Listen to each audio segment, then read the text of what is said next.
Environment ಕಾಪಾಡಬೇಕು ಅಂತಂದರೆ ನೀವೇನು ಗಿಡ ನೆಡಬೇಕು ಆ ಥರ ಅಲ್ಲ. ಇರೋ ಇದನ್ನು ಅಂದರೆ ಈಗ ಎನ್ವೈರನ್ಮೆಂಟ್ ಕಾಪಾಡಬೇಕು ಅಂದರೆ ಕೆಲವೊಂದು ಕಾನೂನುಗಳನ್ನ ಮಾಡಿದ್ದಾರೆ.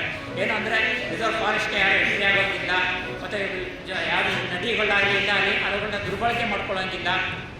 ಈ ರೀತಿ ಕಾನೂನುಗಳನ್ನೇ ಮಾಡಿದ್ದಾರೆ environment ಪ್ರೊಟೆಕ್ಷನ್ಗೋಸ್ಕರ.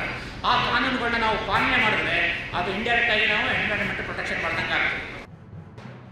He wanted tirelessly to ensure God to create this government which should meet the needs of the diverse nation like India.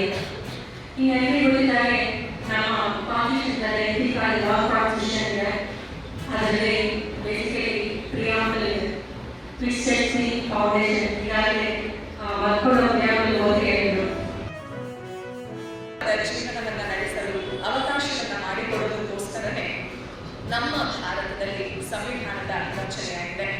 ಇವತ್ತಿನ ದಿನ ಯಾಕೆ ನಾವು ಮತ್ತಷ್ಟು ಮಹತ್ವವನ್ನು